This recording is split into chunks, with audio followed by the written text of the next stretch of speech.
The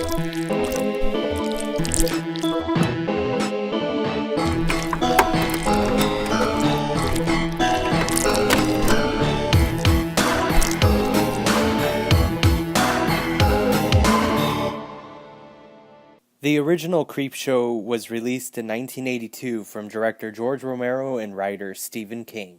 5 years later, George Romero would write a sequel to the film based on another 3 short stories from Stephen King, but this time it would be directed by Creepshow 1 cinematographer Michael Gornick.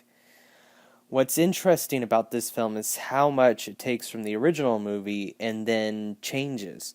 For example, the original film had a wraparound story at the beginning and ending featuring a kid named Billy. He's a huge fan of the Creepshow comics, and by the end of the film, he kills his father over them. The sequel focuses on a similar kid named Billy, but this time he's mostly shown in animated form, and rather than simply being the beginning and ending of the film, he's featured in between segments as well. This was mostly because of the film's budget, which this time only allowed for 3 segments as opposed to the original film's 5. But the wraparound segments make for a cool change, and I especially like the newly revised version of the Creep. In the original film, we only ever saw the Creep for a few seconds as a skeleton without any dialogue. This film gives us a host more in line with Tales from the Crypt's Crypt Keeper, where he has plenty of jokes and puns to throw at the audience.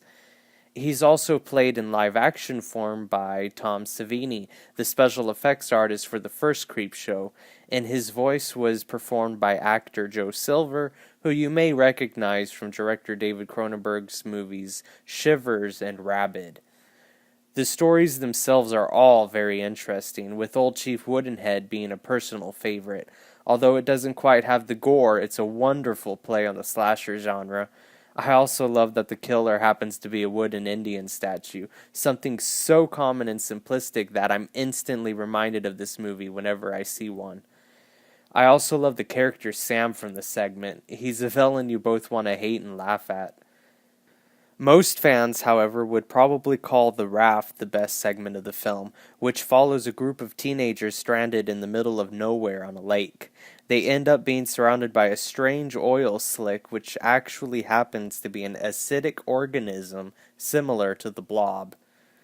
Finally, the last segment is called The Hitchhiker, and follows a woman tormented by a hitchhiker's ghost after a hit-and-run incident.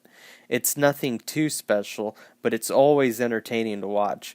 I particularly like how they keep the hitchhiker getting more and more decayed and brutalized as the segment goes on. And truth be told, it actually gave me a fear of being in garages at night for quite a few years as a kid.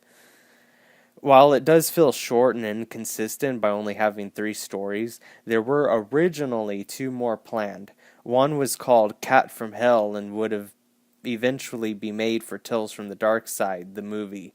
The other one was Pinfall, which featured a zombified bowling league seeking revenge for their deaths. An Indiegogo campaign was launched a few years ago to actually shoot and release Pinfall, but nothing has come of it since, as far as I'm aware.